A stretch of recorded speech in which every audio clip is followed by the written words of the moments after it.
Bamboo Project Podcast starts in 3, 2. Welcome to the Bamboo Project Podcast. The people with the most freedom in this world have money and lots of it. So I decided I'm going to become a billionaire. And on the way there, I'm going to help create 1,000 millionaires, including myself.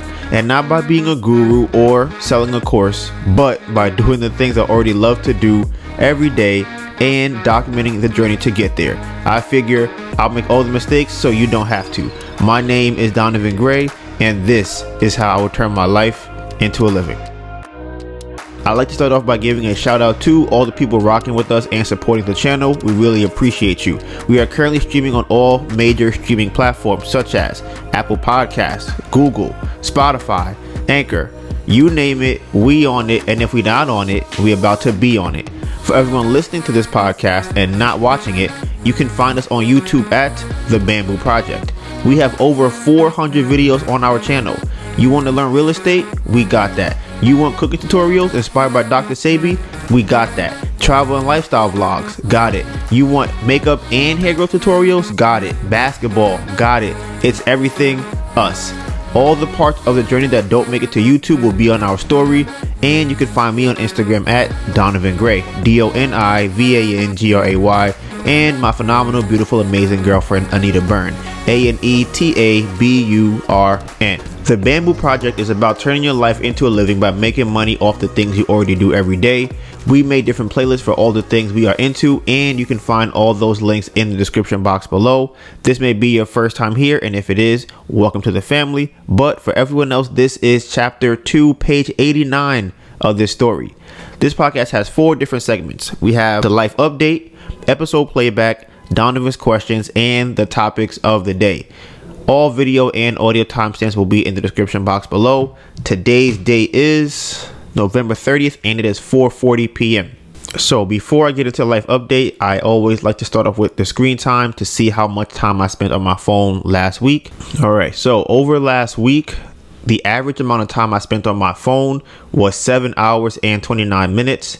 The lowest day of last week was Thursday, which was Thanksgiving. It was 6 hours and 54 minutes.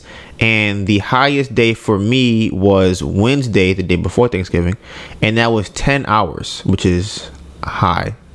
I think I was driving for dollars that day, which is why Google Maps is 4 hours, unless we went to Jersey. I don't know exactly what I was doing that day. My most used app over that time period was YouTube for 11 hours and 13 minutes. And let's see. The most times I picked up my phone in one day was 112 times, and my average for the week was 88 times a day. How many is that per hour? Let's see. Let's see, got 24. So it's about 4, I'm gonna say 5, about 5 times an hour. That could be a lot. Let's see. We're looking at an hour is 20 minutes. So about every 10 minutes or so, I'm picking up my phone. Sounds like an addiction to me, but okay. Your turn. Okay, well, how was your Last week, my average was 6 hours and 28 minutes. What's your highest and lowest day? Highest day was Thursday for 9 hours and 48 minutes. My lowest day was Wednesday for 3 hours and 21 minutes. It's interesting. And then my most used app for the week. For the week was TikTok for 9 hours and 10 minutes, and then second is Instagram for 7 hours and 54 minutes. Third is Safari, 4 hours. My most pickups was Thursday, and I had 217 pickups. What was your average? My average was 133. Huh. And what was your most used app after your phone? Let me pick up your phone. Instagram. Huh. Interesting. But I think it's because. Well, let me explain away why. Okay, so. All right, so this week was definitely would I say jam-packed? I don't know if I would say jam-packed. I definitely would say that a lot of things happened this week. Yeah, actually, now the more I think about it, the more I remember things that came up this week. But I'm gonna start with the title. Y'all know that the main goal right now is to come up with some income.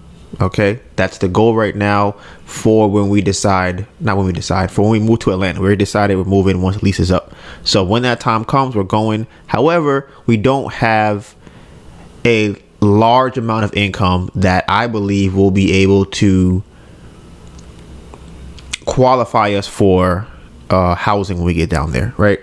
So because of that, we need to come up with ways to make money. One of those ways was Melissa to get her appraisal license and me to get my real estate license in Pennsylvania. And then I would, transfer it to New York and then transfer it to Atlanta. That's the plan. To Atlanta. So,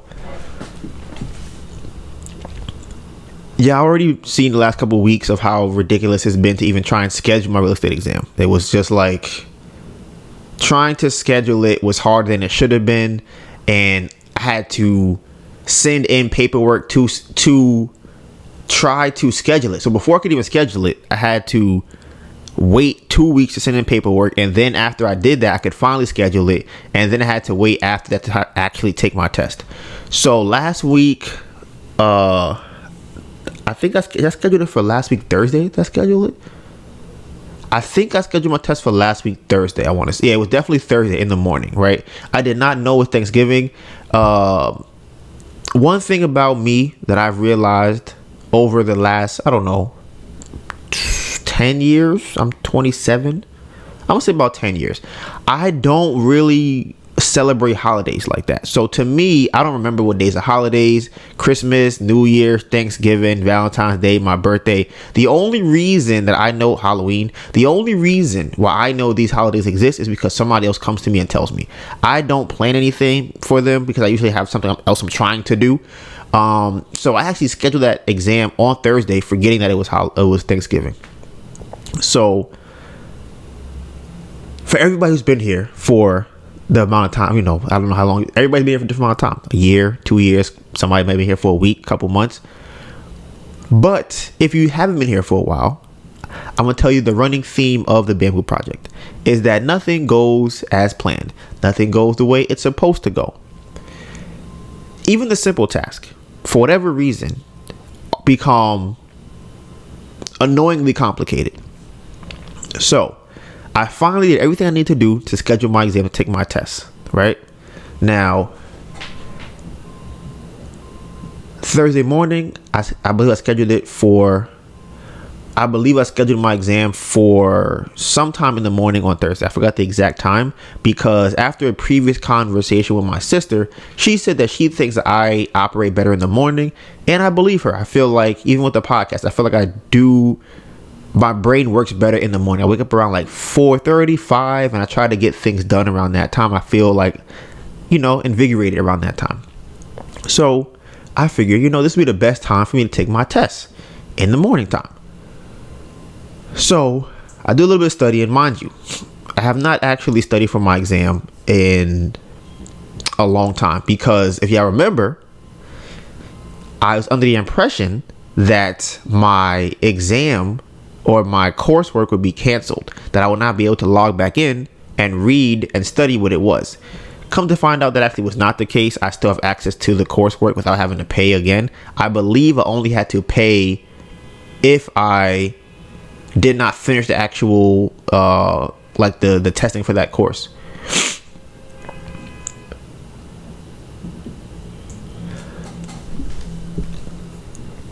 So I'm getting ready to take the test, right? I'm sitting down in my nice little island we have here, rolling island, and they tell me I cannot use Safari for the test, all right? Whatever reason, it's not compatible. I'm like, sure, cool.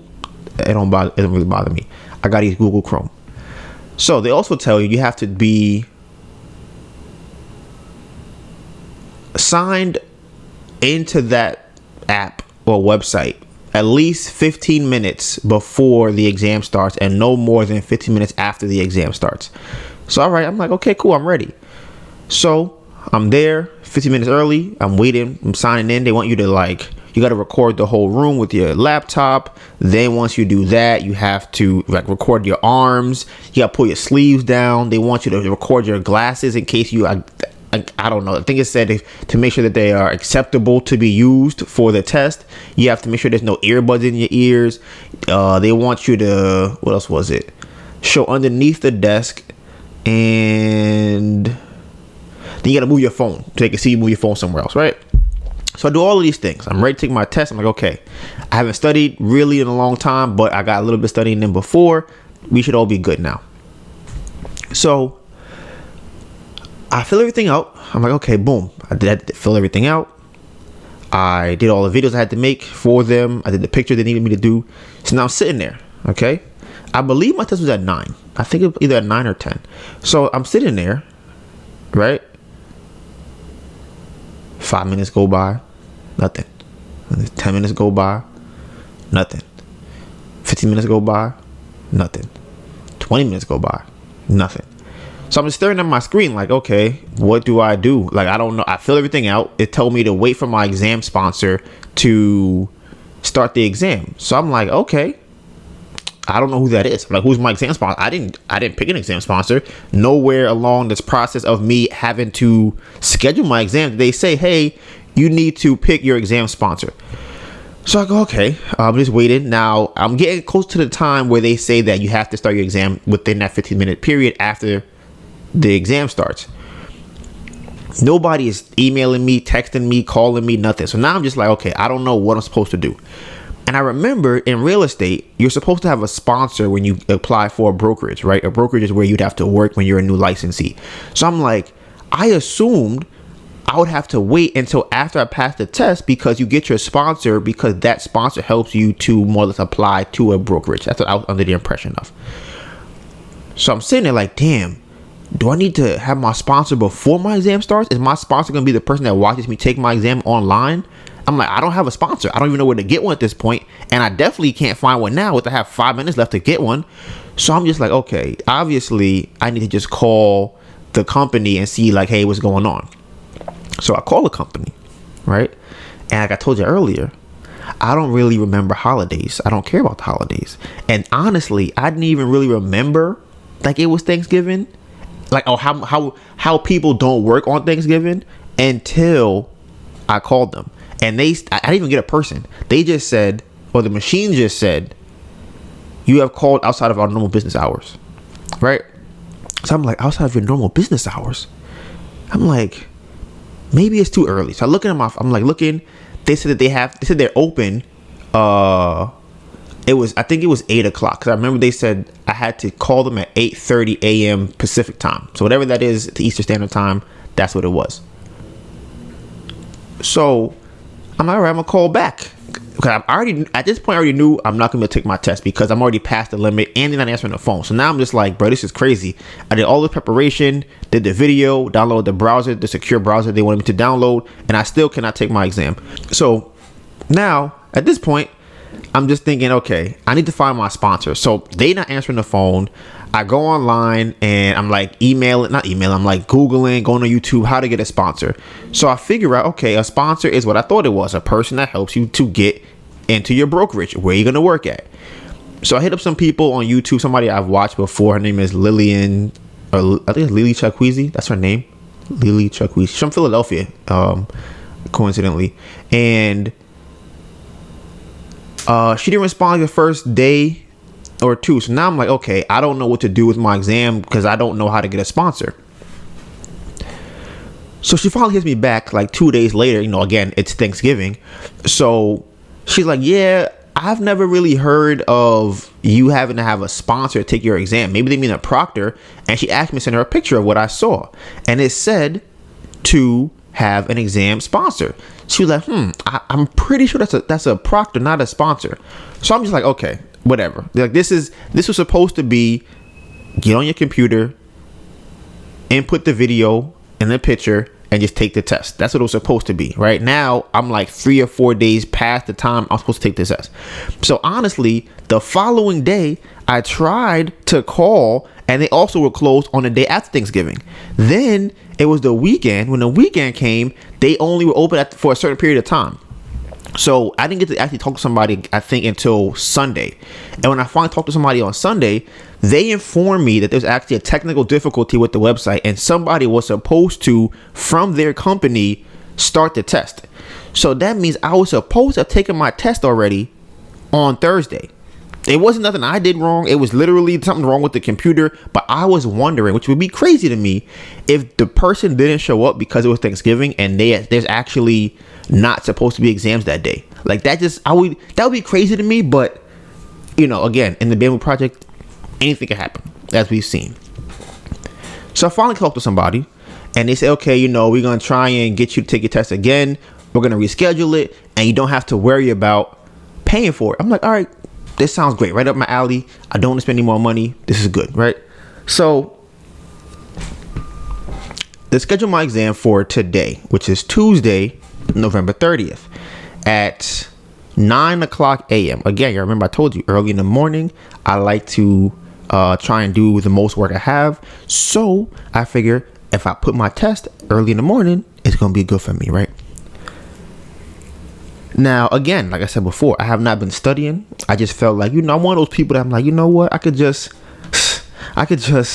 take my test out of nowhere after not studying for 2 months and just pass it. Because that's what I do, right? That's what I'm thinking.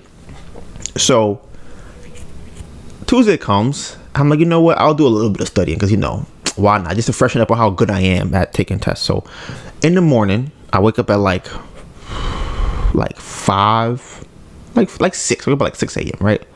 I'm like, okay, I'm gonna take some practice exams, look over some definitions, do some math, because I'm like, I don't really need it because I'm gonna pass, so why do I really have to do that much work? That's what I'm thinking. So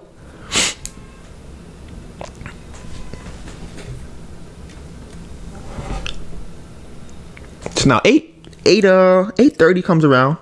They say that you can only start the exam within 30 minutes of that time. So I'm trying to get myself in the right mood, right? So I'll do my beard, I go drink some water, because I told you before, pretty sure I did.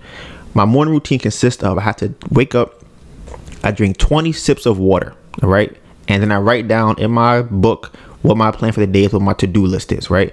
But those 20 sips of water do two things. It gives me a lot of energy, right? And not only that, right? Those 20 sips of water also prevent me from being really hungry. So I don't actually eat or have to eat or feel like I need to eat for a long time.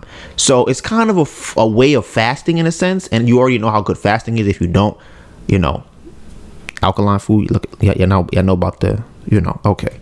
So I'm like, okay, 20 sips of water. Got my beard done.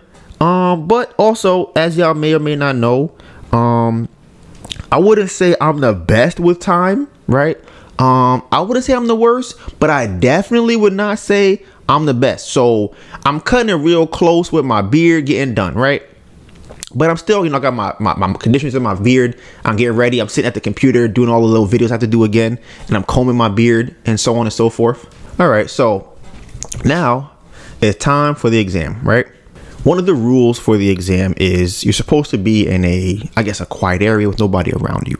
And y'all know we live in a studio apartment, which is about 250 to 300 square feet with 2 kittens, right? So me, my girlfriend, and 2 kittens. So I have to say, hey babe, you to let her know, like, can you go in the bathroom real quick? So I don't want them to know that you here with me, right? It's gonna be like 5 minutes. Just go in there real quick for 5 minutes and just, come out when you hear me start taking the exam. So okay, babe, I got you, whatever. So now I'm taking the exam. I'm not taking the exam. I'm still doing the process of starting the exam. I do all the steps. The proctor is actually here this time. I'm ready to go. I'm excited, right? It's about 9:15, 9:20, something like that, right? So as I'm taking the exam, I'm like waiting for a response from the proctor. They said they're there, but then they go, hey, I'm verifying your identity. to get you started. I'm like, okay, fine. They tell me that, if y'all don't see, I have my license in the back of my phone, so I don't lose it. Keep it around me at all times in case something comes up, which is my ID. So I showed that to the camera, and after about 20 minutes of deliberation, they came back and told me that I need to take a picture of just the ID itself, not inside the case. I'm like, fine, I could do that. So a little prompt came up. I did that, put it in there. Boom. Then they were like, yeah, we saw something on one of your walls in the video. Can you erase the whiteboard? I'm like, erase the whiteboard? I'm like, what the fuck are y'all talking about? So, where is it? They're talking about this here. Y'all might see this sometimes some of the old podcasts. They were like, can you erase this? Mind you, nothing's on here. They told me to erase this. I said, okay. I told them I moved it. I showed them the camera, I moved it, right? So, I'm like, okay, mind you, my girlfriend's still in the bathroom. We don't have no seats in the bathroom. She just in the bathroom this whole time. Right now it's going on about 35 minutes, right? So now I got everything done. The proctor's like, all right, great job. There you go. Good. You saw your test, right? So now the prompt says your test is going to begin, right? Another like 10 or 15 minutes go by. The test don't come up. So I'm like, hey, what's going on? Mind you, they didn't say nothing to me. I'm asking like, hey, hello, I'm texting them, nothing. Now I get a response from one of the proctors or the proctor, and they go, yeah, the screen on my end is black, and so is the camera. I can't really see you. And I'm like, you just saw the video, you saw me. What? When were you going to tell me you couldn't see nothing? You're already like 40 minutes past the time my test start. They tell me to just close my browser and reopen it, and the camera should work. I'm like, okay, cool. Camera should work. We're going to start this exam. Everything going to be good. But my thing is this, right? I was asking them several times. I said, hey, I want to double check this. If I close my exam, can I reopen it and just start my exam, right? No response. I'm like, hello. If I close my exam to restart it, can I just start when I come back? No response. I'm like, okay, I'm going to close and terminate the browser. Is that okay? No response. I'm like, okay. So, just as I thought, I terminated the browser, and now 45 minutes in to when my exam should have started, I have to now start all over again from square one, because they are saying, they don't even know if they're saying it. The prompt now has me do the whole video again. Remember, my earbuds, my glasses, roll my sleeves down, show my room, show underneath my desk, all of these things, right? All over again. I'm like, yo, you gotta be kidding me. Now I'm over an hour in. My test is still not even started yet. So I'm like, this is getting ridiculous. And then I don't know if y'all watched that new that Venus and Serena movie with Will Smith in it. I was sitting there like, I wonder if this is one of those tactics they're trying to use to get me to like zone, to psych me out. I'm like, nah, you're not gonna get me. I'm getting ready. I'm like, yeah, no, I'm here. I'm ready to go. After about 45 minutes to an hour, you start getting psyched out. You start going, bruh, this is a long time. Like, I don't understand. My exam should have started by now. There's been an hour past. Like, what are y'all doing? Like, I don't understand what y'all doing now. So I just want to say shout out to Venus for, I understand how you feel. I know I wasn't in the biggest tenth match of my life, but I feel like I was, and I understand what you felt when you was getting psyched, when they tried to psych you out when that girl went to the bathroom and she ain't come out for a long time. All right, listen, I feel you. So here we are. After square one has been completed, I'm back to step 10.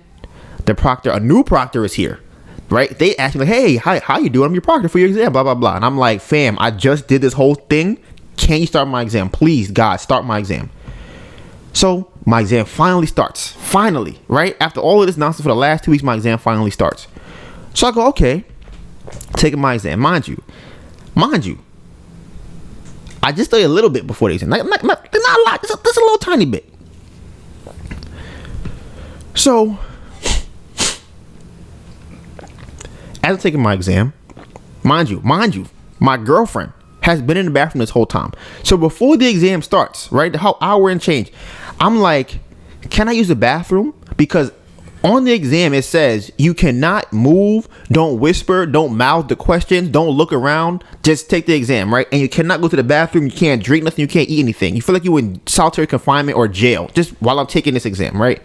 So I'm like, okay, because I've been here for an hour, I have to go to the bathroom. Like, can I go? Mind you, I'm asking people, asking them. Nobody's answering me. Like, mind you, he was just, or she was just answering my questions, and now no one's answering me. So I call the company and I say, hey, can I use the bathroom? Mind you, it's an online exam. They're like, what's your ticket number? I'm like, my ticket number. I'm like, can I use the bathroom? Yes or no? Well, can you just give us your previous ticket number that we can let you know? I'm like, fam, if I go to the bathroom before the exam starts, am I gonna fail? That's all I want to know. Sir, once you give your ticket number, we can then look up your information and find out what test you're taking. I'm like, this is ridiculous. All I wanted to do was take my exam an hour and 20 minutes ago. That's all I wanted to do. So funny enough, right?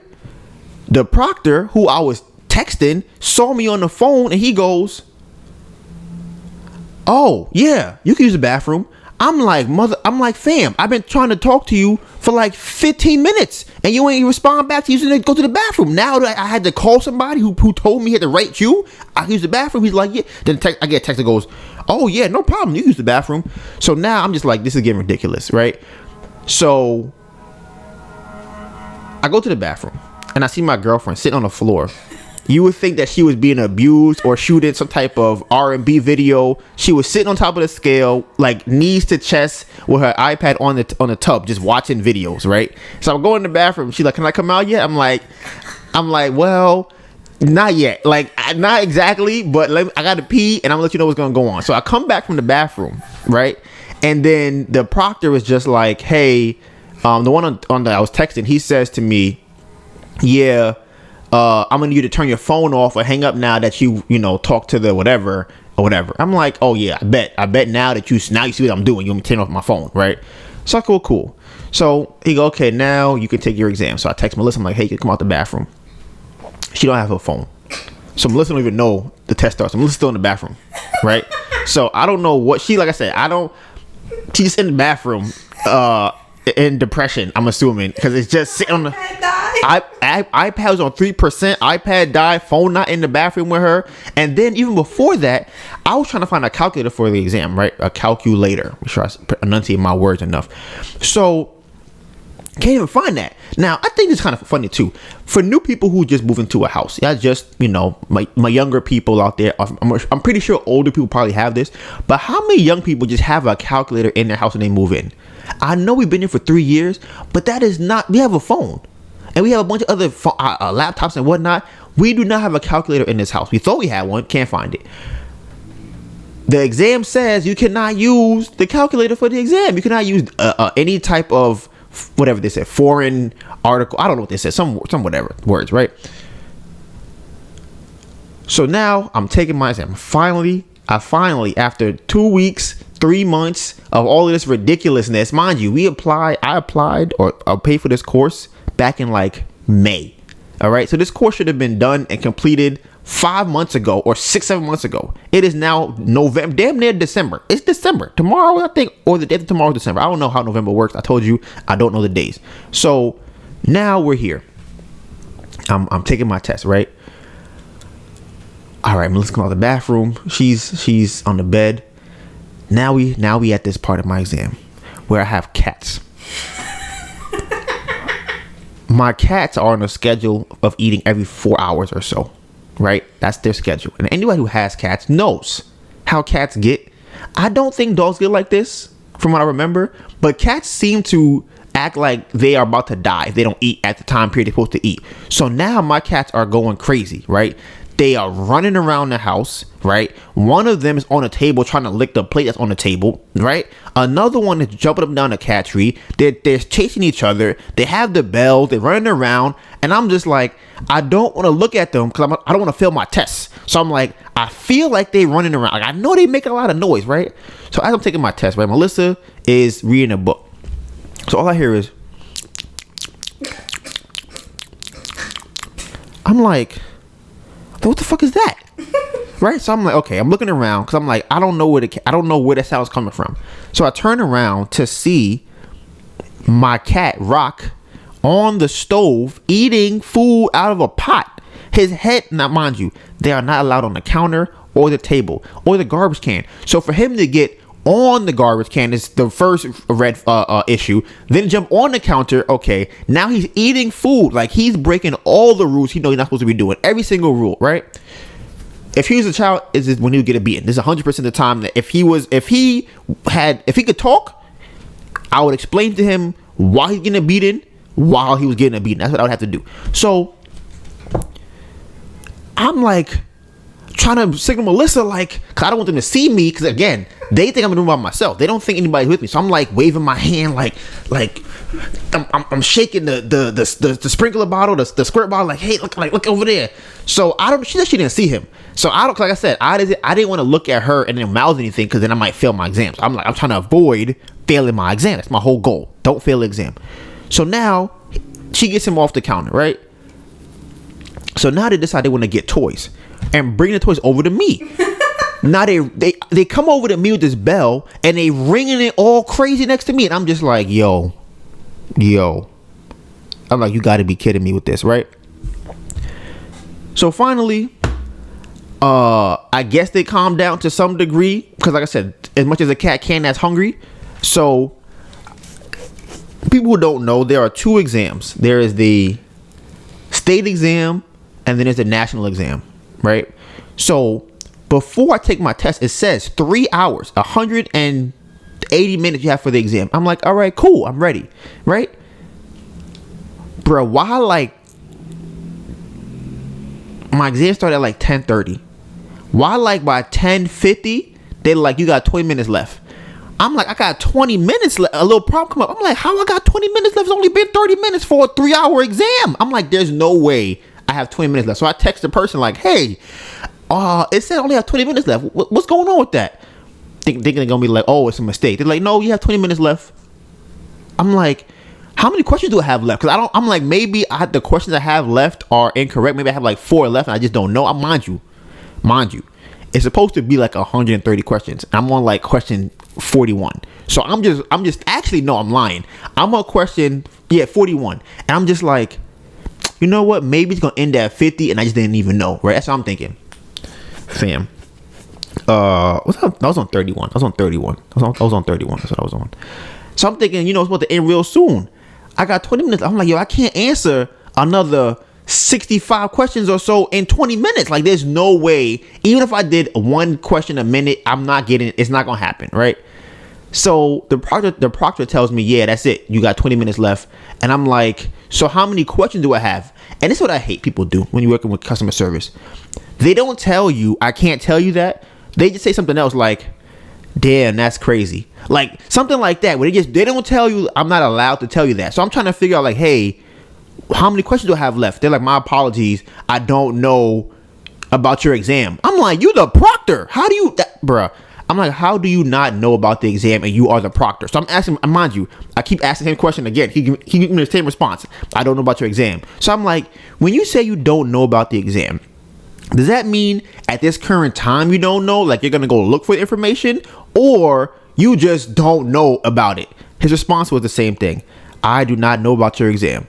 I'm like, fam, all right. I'm like, cool. I'm just gonna keep going and see what happens. So I ended up finishing. It was 45 questions, I believe it was, for that part of the exam, or maybe 40 questions. And then that was a state one. And then the next one was 2 hours, and that one was the national exam. That one is 90 questions. The first one was 45. That one was 90. Yeah. So I finished So here's another thing too. I almost forgot this. As I finished the first exam, right? He's on the table. He's on the table. You see? You see? You see? How did he jump? He jumped from the cat tree? I didn't see how he do it. Bruh. Craziness. This is what I was dealing with during the test. It's exactly what I was dealing with during the test, right? So there's 2 exams. After I finished the first exam, right? I have 5 minutes left. They ask you, are you done with your exam? If yes, press exit. I'm like, all right, cool. I finished my exam, right? I have 2 exams. I finished the first one. I'm ready for my second one. Why wouldn't I press exit? The whole browser closed again. I'm like, you gotta be kidding me. I'm like, this is crazy. I'm like, now I gotta start all over. I'm like, I don't even know if the test got saved. I don't know if I can even call somebody, text somebody. I don't know what's going on. So of course I call somebody, reopen the exam, relaunch everything. I gotta go through the whole process again, doing a video. I gotta show my ID again, everything. Mind you, this exam was supposed to be at 9 a.m. It's like 12 something. I still have never taken the last exam yet, like the national exam, which is 90 questions, which is a 2-hour long exam. So finally they get everything situated. They go, oh, I guess our bad. And mind you, I asked the proctor, hey, it says quit, should I press that? No response. I'm like, hey, I'm gonna press the quit button because it says if you finish your exam, press quit or continue, whatever, exit, whatever it said. I'm like, okay, no response. So I just pressed it, and that's what happened. So then I finally got back to taking my exam. 90 questions. Cats running around. Melissa's on the bed. It's a long day. And now if we starting to kick in, I'm at number like 26, and I'm like, how many more I got left? 65 questions left. Oh my God, I'm not gonna make it. They math questions. They doing that weird shit where they say, if Sally has 2 apples and Bob has 6 pears, who is Johnny? And I'm like, I'm looking at the screen, right? I'm scratching my head like, okay, Sally, there's the John somewhere in here, right? I'm looking real hard, like, okay, I'm trying to figure this out. And mind you, for the last 65 questions, that's what I'm doing. Every question I'm reading over. It could be a basic question. It's the 2 plus 2 questions we gotta get your calculator for. That's what I felt like. I feel like I'm looking at it like, okay, I know what this says, right? But they obviously are trying to trick me. So, okay. I finally get to question number 89. I finally made it through the whole exam, right? Finished the exam. I'm so happy. I'm exhausted. I'm tired. Today's the podcast too, which is why we're shooting right now at damn near 5 o'clock. And then finally, I get my results back, right? To become a real estate license, to get my real estate license, to start making money, to move to Atlanta, to get us out of this whole financial rut that we are in, right? I gotta pass the national and I gotta pass the state. Okay? The national is 90 questions. The state is 45 questions. Get my results back. I passed the national, the 90 question one. I passed it. I'm like, oh shit. Mind you, I told you I didn't really study. I'm like, oh shit. Oh shit. Your son's shooting on a string. Your son wants to. Listen, the cats. So now I look at the other exam and it says I failed. So I failed my state exam, right? And I'm like, yo, you gotta be kidding me. I'm like, bruh. I'm like, I thought I ain't think it was a hard test. I'm like, I probably got a couple questions wrong, but I didn't think it was hard. But I failed my state exam by 1 question. I needed 1 question. It was like I had to get a 30 or whatever out of whatever question I had to get right with 30 questions I had to get right. 29 out of 30 questions. And I'm just like, yo, all of that I went through, and I only needed 1 more question to get right. 1 more question. I got the 90 question national exam passed and done. I needed 1 more to get the state one. So now I have to reschedule to take this exam and deal with this nonsense all over again. So what I decided to do was schedule it for Thursday. I don't think it's a holiday. I hope it's not. For 6:30 a.m. So I don't know if that's crazy or not, but I want to get it done as soon as possible. So that means Melissa is gonna have to go in the bathroom at 5 o'clock in the morning because I gotta be up at 5:30 to get ready for the exam. That's at 6:30. So, like I said, it's part of the Bamboo project. I'm trying to get this thing done and out the way as soon as possible. I just want to get the exam, get the license, start doing my real estate with my investors, get into some wholesaling, make some money on the side. You feel me? That is all. That's the goal. That's it. That is all we've been trying to do. It just make some money. That's it. So next Tuesday, right? Hopefully, the title will be I passed my real estate exam. I'm hoping that's the title, because if not, it's gonna say I took my real estate exam 6 times to pass my exam. That's what the title's gonna say. So it's gonna either be I passed it or I failed 5 times on my real estate exam. That's one of those two things. So that's kind of where we at with that. Now, for the rest of my life update, update on the house.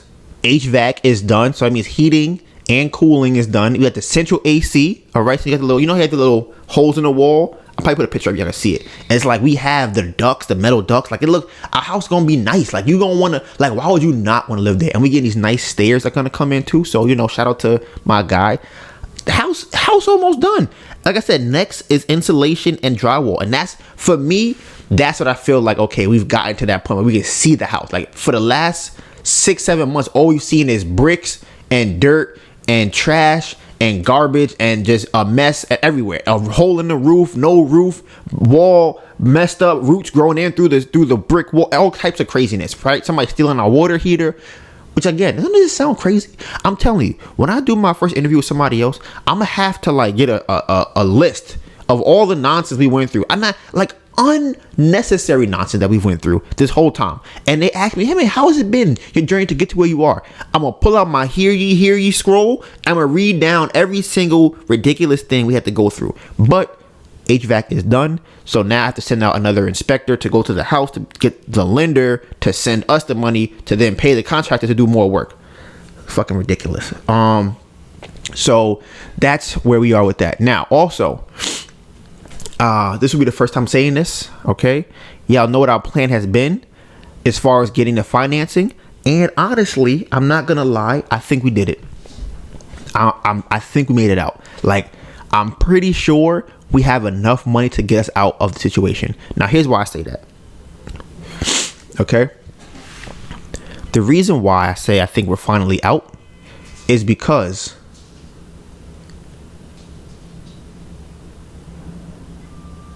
the $30,000 that we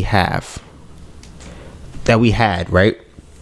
We can put that into, let me see, I forgot how it went. Do you remember? 'Cause I'm like, into the other bank accounts? No, it was something else. I forgot what it was. It wasn't that. Into it was our credit? I think it was that. I think that's what it was. And then try to get new loans from. Yeah, it was something else. It was something. Either way, I forgot exactly specifically of how we're out, but I did the math and we're good unless something catastrophic happens between now and when we move out. But the other thing that I ran into, why the fuck is my nose? I feel like a worm is crawling around in my nose. So what I decided to do was to take the money that I was using, that we got from the lenders, right? Pay off my credit cards. So my score is going to go up. But also what I'm going to do is I'm going to apply for new credit with my new scores. I'm not going to apply for a new credit card. I'm going to apply for an increase on my current credit cards. That way I don't really have to deal with a hard inquiry on my account. And if I have, a 730, 40 plus credit score and my loans or my credit utilization is 0, I don't see why they wouldn't give me an increase on my loan, on my cards, right? So I'm just like, I probably should have paid off Discover in its entirety. Who else do I have? I have Discover, Apple, and I have which one? Amazon. And Amazon. And Amazon gave me an increase already. So maybe I'll talk to them. I'm gonna see what we could do. But also, what I realized is this. Here's the real kicker.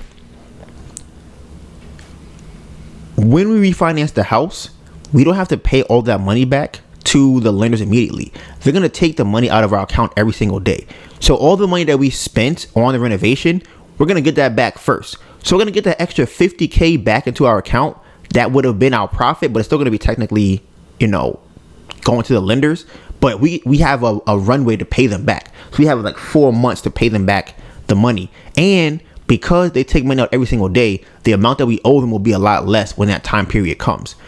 So we have that money coming back, and then we'll have the money that we put in, which is about 10 or 20, about 20,000.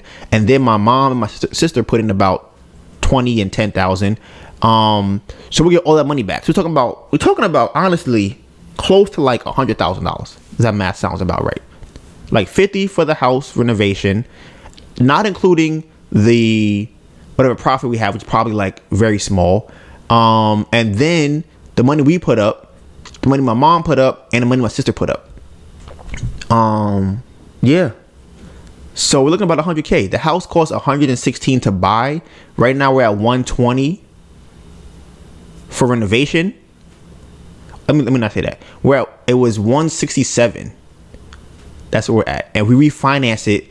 Hopefully it comes back at a high enough value that we can get like 300,000 for the appraisal.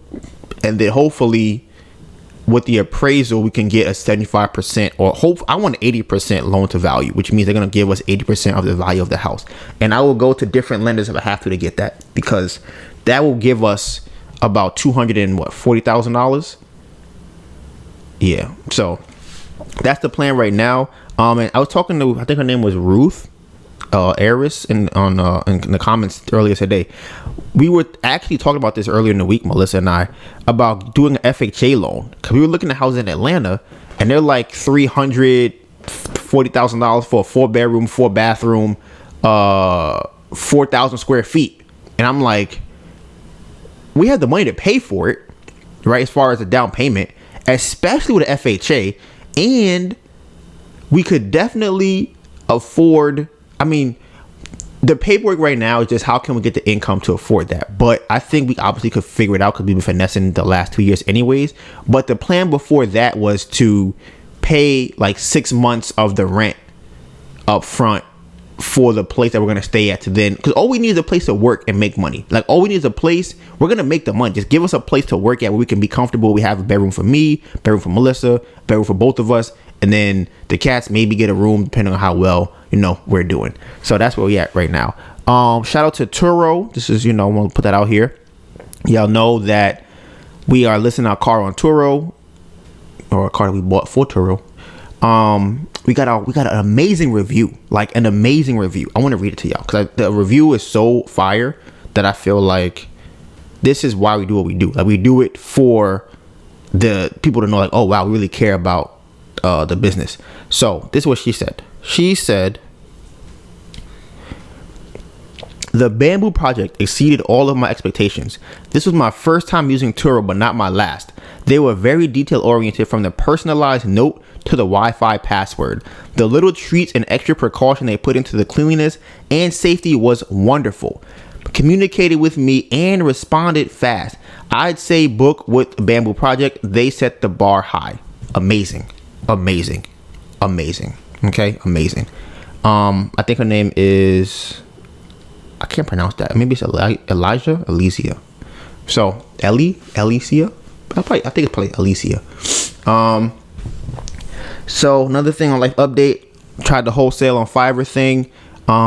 Again, it's like, I would have to give the person a script, I feel like, and I want them to use the, I can't hear them. Like, there's no way for me to hear if they're saying what I said. And based off of the comments I saw after the last trial I sent them, I don't think they read the script, because they said that they asked a question, the person responded, but there was no question in the beginning of the script. So I don't know what you were doing when you read that script to them. So what I did was, shout out to anybody on here who wants to do it. Let me know. I posted on my Instagram. I'm looking for somebody to partner with, people to partner with to do cold calling. I'm going to pay 20% of the commission, obviously, if I get the deal. So if you call somebody and that call becomes a lead, that call becomes money, pretty much. If it turns into some money, you're going to get 20% of that. So if it's a $20,000 deal, you would get 20%, which would be $4,000, right? Yeah, for calling. And then depending on if the person is really good or not, I was thinking about paying somebody weekly, like $200 a week. But I was talking to Melissa Rio, shout out to her, and she was saying that she uses a virtual assistant that she charges or pays like $130 for the month. So I'm looking to that. And that was, who else I was talking to about that? Emilio recommended that to me too. So I was looking into a little bit. I'm gonna see what the best one could be, because after Emilio told me that, I was like, okay, I'm gonna Google it. And I actually saw some virtual assistants that do a lot of the things we need. Like, listen, I love doing a podcast, right? What I hate doing is editing the podcast. And what I hate even more than editing the podcast is posting it. Like, posting the podcast is so annoying because you have to do the description, the title, the end cards. You got to do the tags. You got to do, the location. You got to write this. It's just tedious, annoying things, right? Between that, Melissa's selling candles. So because she's selling candles, now she's making ads for the candles. That becomes more of another hassle. You got to make an ad for Pinterest, an ad for Facebook, an ad for Twitter, an ad for Instagram, an ad for Snapchat. I have a meeting with Pinterest. I have a meeting with Pinterest. What does that mean, a meeting? They apparently have, because I'm listed as a small business, they are going to meet with me in a Zoom call to see what they can do to help. Oh, that's interesting. Oh, I didn't know that. Yeah, so it's a lot. So that's something else. Another thing too, I would pay the VA or the virtual assistant to call people, do cold calling. That's another thing too. And also I would have them do like what is it called? Like customer management. I think it's like a CRM, something like that. Just to keep my leads in order to know who's doing what, where's what's going, things like that. Because my whole goal is to try and get to a point where I can be as creative as possible, and all of the tedious things that I don't like to do, find somebody who enjoys doing those things and then let them do that. Like, there's probably somebody out there who loves SEO. I don't like it that much. Like, I like to know about it, but I don't want to do it. Another thing too, I want to get all of the videos on the channel, like transcribed. I'm not doing that. Like, I'm not doing that. So I have to find somebody who enjoys typing. Oh, bro, I love typing. Type. They can do type away. So that is something else that I feel like we can have somebody do. But I'm gonna let y'all know how that goes with virtual assistants. The next thing on the life update. This is a realization I had earlier in this week, a couple days ago.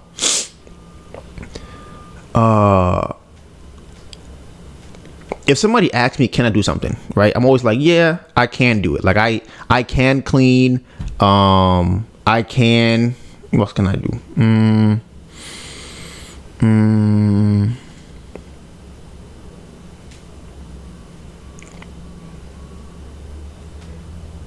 I think it's less about somebody asking me, more so about me talking to myself.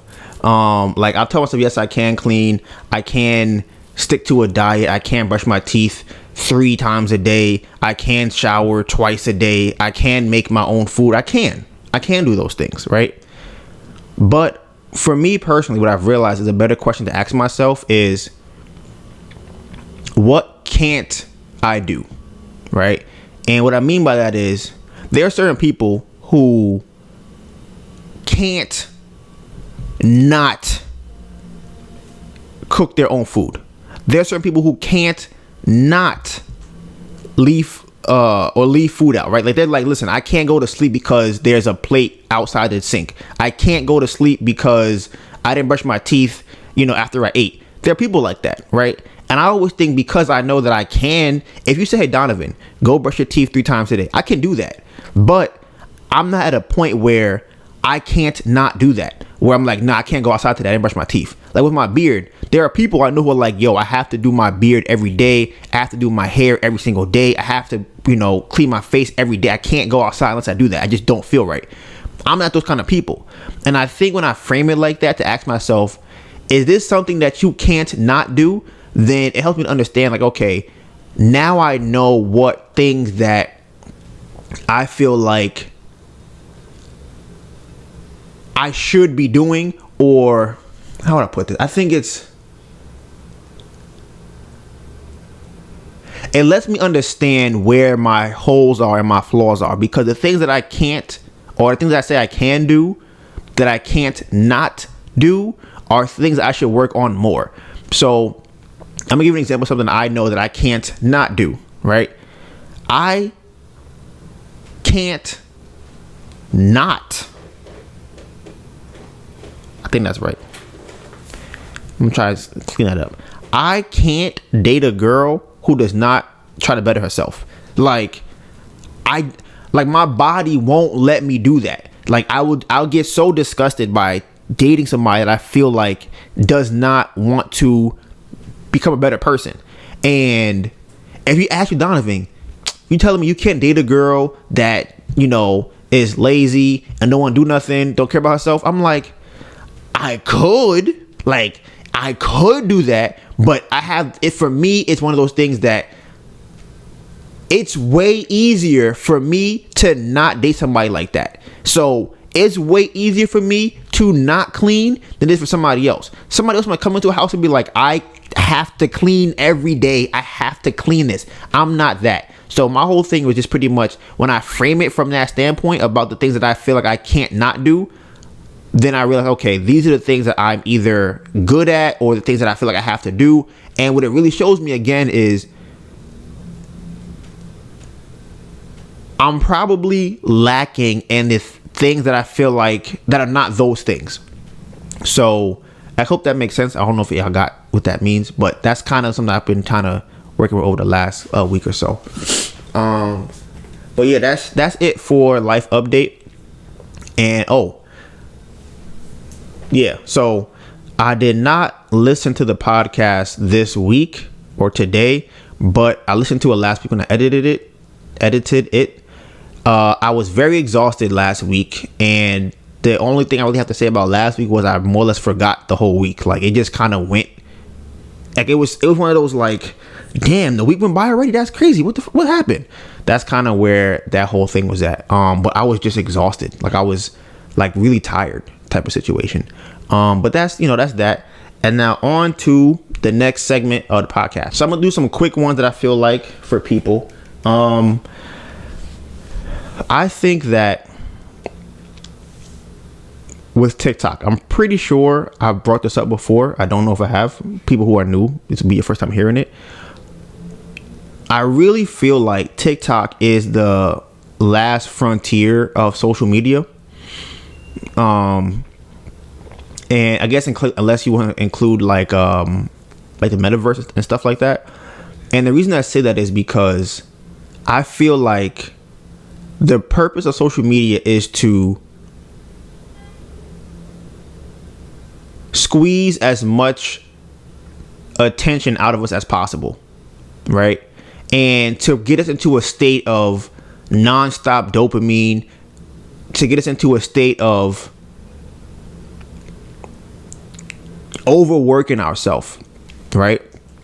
So when I say overworking ourselves, from what I see on TikTok, you can become, like I said this before, you can grow your following the fastest on TikTok. And that is a metric that social media companies use to see how well the company is working. Like, how fast can a person go from 0 to 1 million subscribers or 100,000 followers, right? As far as I know right now, TikTok is the only platform with the fastest. It's the fastest. How would I say that? It's the easiest to get a lot of subscribers on TikTok. Like, you can get them very, very quickly as opposed to YouTube or Facebook or Instagram or Twitter, right? Like, you can today have 100, and then tomorrow one video goes well, and now you have like 300,000, like that. And again, that's how they gauge what a good social media company is, right? One of the metrics, at least. What I think is happening though is the content creators for TikTok have to now make 3 videos a day, 4 videos a day, 5 videos a day, as opposed to before, where, okay, you might take a picture for Instagram, you might throw up one video for Instagram. It don't have to be every day. Maybe posting your story. YouTube, you might put up 2 or 3 videos a day, maybe, and that's honestly a crazy amount to put up a day. And in most cases that I've seen, people that put up multiple videos a day are chopping up one video. They're not different vlogs for the day. There are people who do that. I remember DDG was doing that at a point in time. But I think that wears people out. And then the other thing about TikTok that I feel like is a problem is that you don't even get to eat off or benefit off of your old content. So with YouTube and maybe with Instagram a little bit, mostly YouTube, which is why I like it the most. If I post a video today, right, about why Fiji water is the best water, right? You can still, they will still recommend that video in 3 or 4 years from now. With TikTok, from what I've seen or Melissa has told me, you will only get a video recommended to you within maybe a couple months. Like, you're not really gonna get videos that are very, very old. So also, if I go to somebody's page to see what kind of person they are, they may have 300 or 400 videos on their channel easily have that many videos on their channel. I'm not gonna watch every single video on their channel. So now what happens is, to keep my attention, they have to continue to make videos every single day for me to watch them, because I'm not gonna watch their old videos. TikTok is not gonna show me their old videos. So now I'm only there for what's happening within the last, I don't know, week or so. And then they're competing with everybody else that's also making hundreds of videos at a time. I would be curious to find out how many videos are on TikTok right now. I'm gonna look at that. I'm curious, because I think it's probably ridiculous. Let me see.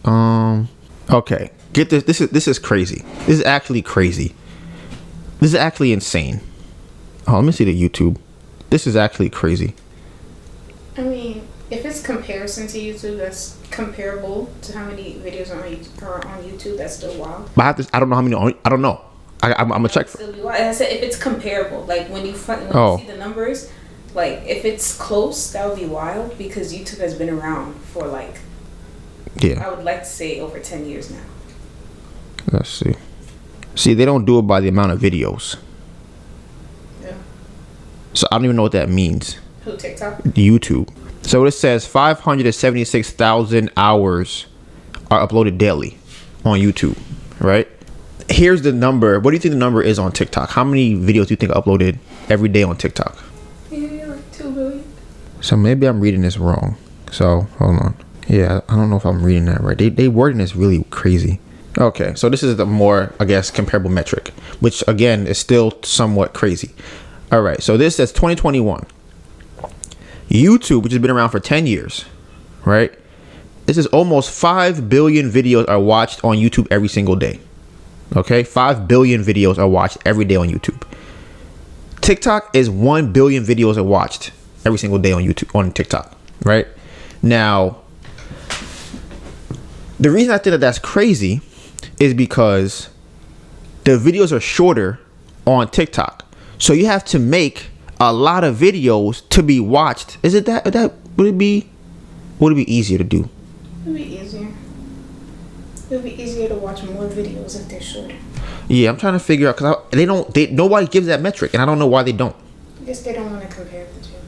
But I'm like, they have other metrics. Why is that metric the one they don't want to show? Wait, like how much people are watching? No, how many videos are uploaded on YouTube? Doesn't it show that? Neither one of them show it. Yeah, it doesn't. They don't really. I have to look deeper into this, because they're giving me mad different statistics. What was I saying? So the point I was making was this. It's almost like an infinite well of content, I feel like, on TikTok, where you're never going to be able to watch somebody's get through their videos, because they have to produce so many videos to keep growing the way they are. If somebody is posting 4 videos a day for 6 months, right? We talking about, what's that? 4 times 30 times 6. That's 720 videos in 6 months, right? We had our channel for about 2 years now. We have 400 videos, and we post more frequently than most YouTubers do. So they would have passed what we had in 6 months. They would have almost doubled the amount of videos we have in 6 months if they were actively posting about 3 to 4 videos a day for 6 months. And that's crazy. Nobody, in my opinion, I know I'm not going to scroll and watch 720 videos of one person. I'm not going to do that. So, like I said, for me, it seems like it's a waste to post that many videos, because people are not going to watch it. And then if you don't post, TikTok does not show your older content to people. They might show a couple of months, maybe a month or 2 or whatever, but you're not going to be getting content from 9 months ago, 10 months ago, a year ago, 2 years. You're not really going to see that. So I wish that TikTok did have a feature where you could, like how YouTube has a feature where you could see the oldest, like you could change how you sort it. I wish that TikTok had that feature, because even if you wanted to go back to see their old content, you literally can't, because they have so many videos. Like, you'd be there for hours trying to scroll through. Bruh, that's what I'm saying. You got to keep scrolling. And it's like, God forbid something happen. You scroll for 10 minutes straight. You got through 300 videos and your phone go back and reset. You press the wrong button. I can start all over again. It's just crazy to me. So what I think is going to happen is, I think people who, you can't have a social media platform without people making content. Like, that's what it is. So the people who make the content, I feel like, are going to get burned out from producing so much content. And the people who come up after them are going to go, I don't really want to make that much content on here. Like, I don't really want to. I think you'll have kids who will try to do it. But I think that the faster you have burnout from people who have been on the platform for a long time, the faster you have burnout from the people who are currently trying to get on the platform. And then I also think, in terms of getting paid, I don't think people get paid enough from TikTok at this point to be able to justify making 4 videos every single day. I think a lot of that money comes from brand deals, and which is fine, but that means that you only get paid when you post videos. So for me, I don't want to have to work for my money. I want to be able to put out my content and then it work for me. That's what I wanted to do. But I don't feel like TikTok does that. So that's why I think that, I don't know what the time frame is, but I do think that TikTok is doing one of those. It's funny. TikTok has encapsulated what our culture has become of burnout, where you're trying so hard to make content for everybody and you just get exhausted. And TikTok became a company that does that. So a company that is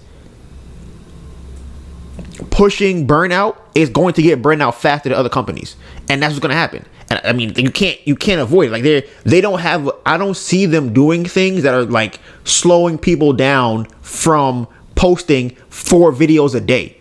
Like, that's nobody does that. Like, who posts on any other platform post that much? You might tweet that much, maybe. And honestly, do you even tweet 4 times a day? You maybe.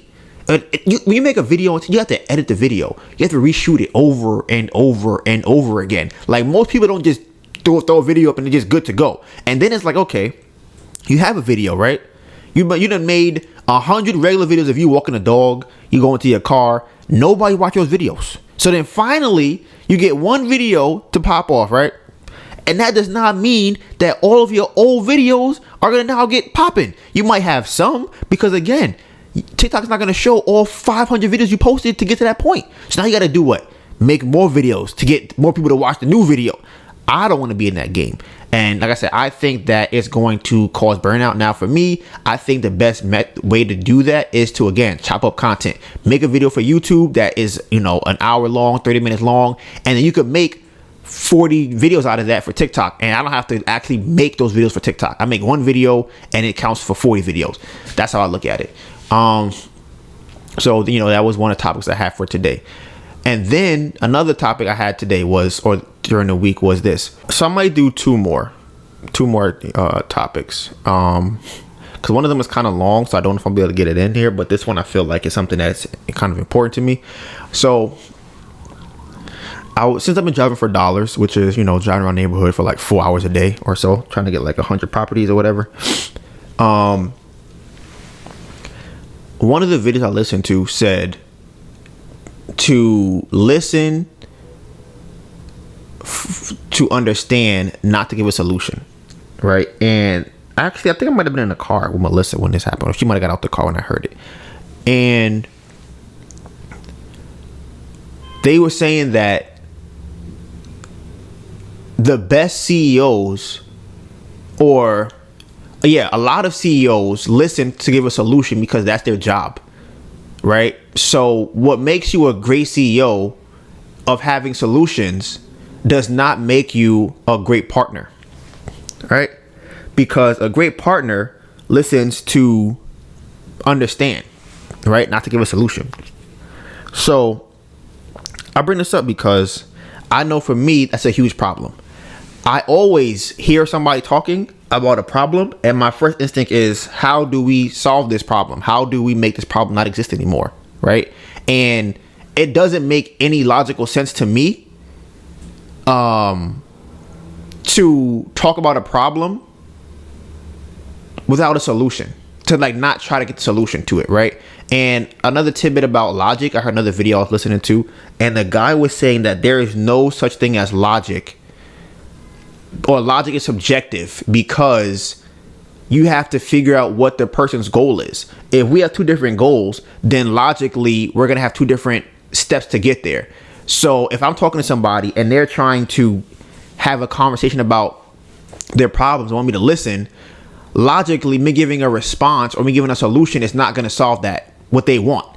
And then on the flip side, they may look at me and say, well, Donovan, I don't know why you give me, like, if you're not successfully listening to me because you're trying to give me a solution. And my mind is, if I don't give you a solution, logically, this is not a logical conversation to have.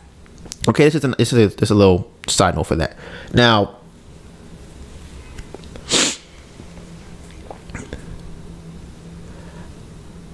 the reason why I bring this up, because this is something I don't really have a grasp on, and I don't think I have gotten better at this, and I don't know why that is.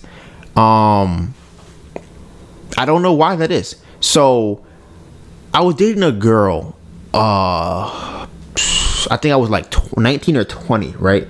And this is the first time I ever heard this, and I was so confused by it.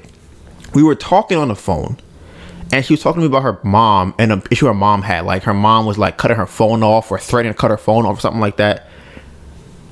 And while we're talking, I'm just like, you have a job. Get your own phone. You don't have to worry about that problem no more, right?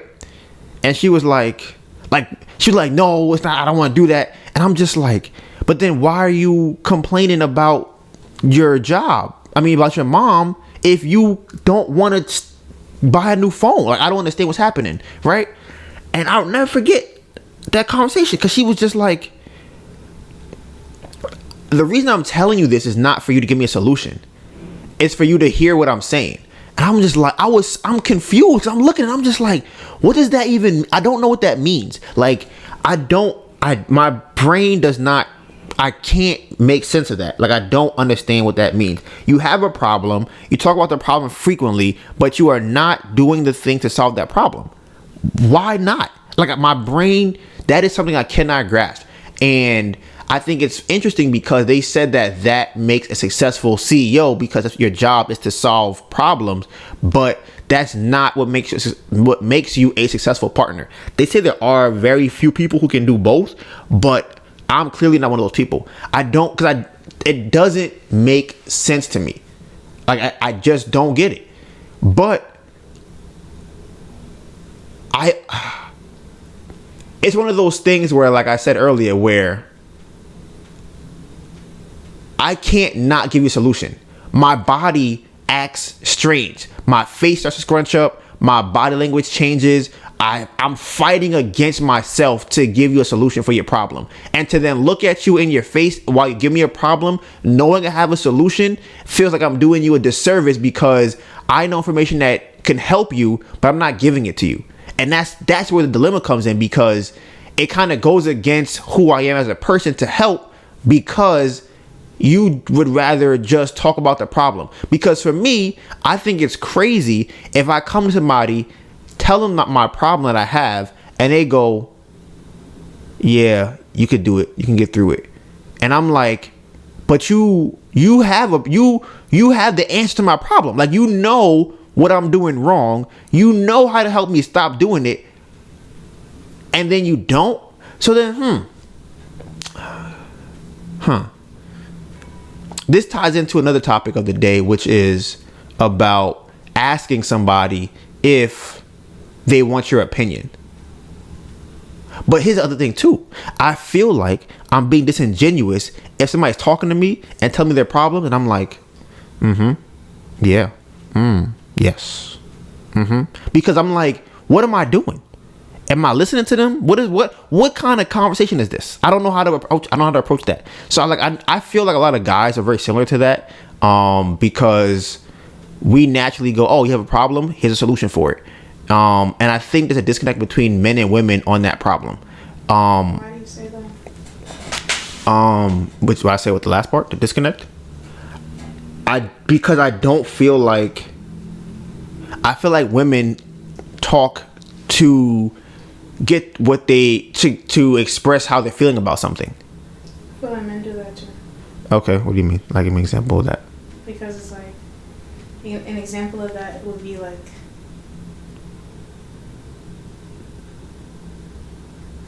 let's say that you're trying to do something around the house or something like that, and I know the answer to it, and I ask you if you want my opinion, and you say no. So it's like, what's your reasoning for that there? If what I say can help you.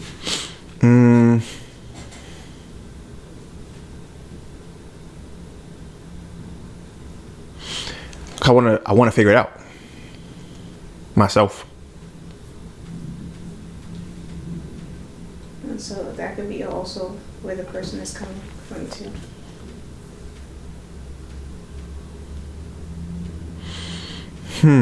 I don't know. But that's different, because I don't feel like that's me. I'm not coming to you about the thing. If you see me doing something and I'm not doing it right, vocalize something. You might say something. But I'm not. That's what I'm saying. I think there are people who will come to you and say, like, talk to you about something that's not working. Like, okay, let's say I'm going to clean the sink, right? And I'll have a conversation with you about why I'm spraying a sink with this material or this substance. It's not cleaning it. I scrubbed it with this. It's not cleaning it. I tried doing this. It's not working. Nothing is working. Right?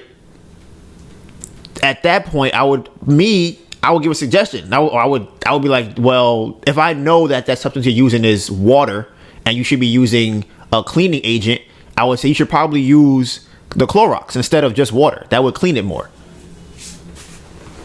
And I feel like in your example, it would be like you see me cleaning it and then you go, hey, Donovan, do you want to... Huh? Okay. And I say, do you want to... And you say to me, Donovan, do you want to try something else? Or do you want to hear my suggestion? As opposed to me coming to you and telling you what my problem is. That's how I think those two things are different. So, and like I said, that to me is where I think I know there are guys who do that, but from my experience, women talk to be heard more than they want a solution. And that's where the confusion comes into me. Because now it's a situation where for me, I'm like, how do I listen to this? I don't know how to listen to this without coming up with a solution for it. And actively being engaging in what's happening. So I feel like so I'm like, am I being genuine and talking to you if I'm not trying to give you a solution to what your problem is? That's why I think that's how I feel. So yeah, I don't know how to figure that out. Because back in the day when me and my friends were talking to women, there's something that we would do, right? And you can try it if you are single or just on the phone with people. And mostly anybody, not only just women that this would happen with. But if I'm on a phone with a girl back in the day and she's talking, if I just say yes and she will talk for like 35 minutes. And to me, that seemed crazy because in my head, I'm not having a conversation with you. I'm just saying yes and right? But she may feel like we're having a conversation and I'm listening. But I'm not. So, am I wrong for doing that? Or is that how you listen to a person when they're talking? I mean, you would listen though, and let them talk. Like you wouldn't zone out and give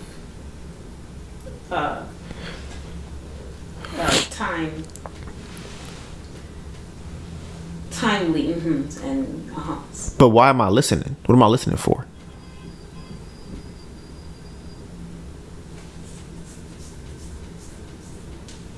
Maybe you could give your response later, or maybe she might ask you like. But there's no response. That never happens. No, but I'm saying like in this scenario, it's just me listening without me. There's no me giving a response. Like there's no me giving a solution. There could be a response, but there's no solution. Why do you feel like you have to give a solution? Because it's normally a problem that's coming up. I was at work with this girl and she did X, Y, and Z, or I was, going to school and this guy did this, or my friend did that. I mean, it might not be a big enough thing for them to want to solve, but enough to bother them that during their day, the course of their day. See, but that's what I'm saying. That's weird to me because if the problem comes up again, you could have solved it. So that, and like I said, as a guy, and this is just me. I don't know if other guys feel like this. I feel like it's selfish to keep bringing a problem to a person without solving that problem. Like it's a lot that ties into this, where I feel like giving a solution is the best solution to a conversation where somebody has a problem. It's not necessarily just a conversation, but a person that is talking about their problems. So yeah, I'm gonna leave off on that topic. The other topic I want to talk about next week. Yeah, I might have seen this video that came out recently. It was about this woman washing a man's feet. That's something I want to talk about. I had a conversation with Melissa's friend. We called her last week and we didn't get her on the phone, but we did talk later, either that day or the next day. And the basis of that conversation was this. She thinks that men should lead 80% of the time to 20% of the time, right? That was what she said. And I told her I think it should be 100 to 0. The man should be 100, the woman should be 0. And I'm going to explain that next week because I feel like it's not something I can do quickly. And then something very, very small I want to touch on too. Van Lathan, he's from TMZ, had an interview with recently about Kanye, and I have a thought on that I wanted to say on here. So yeah, and also the Kevin Hart and Charlamagne interview, I want to talk about that one too. We will be back here next Tuesday. You can find all the behind the scenes content on our social medias. Mine is Donovan Gray, DONIVANGRAY, and my phenomenal, beautiful, amazing girlfriend Anita Byrne, ANETABURN. All right, you know what it is. Hashtag Bamboo Project 2021. We going up all year. You know the vibes. And with that being said, Bamboo Project out.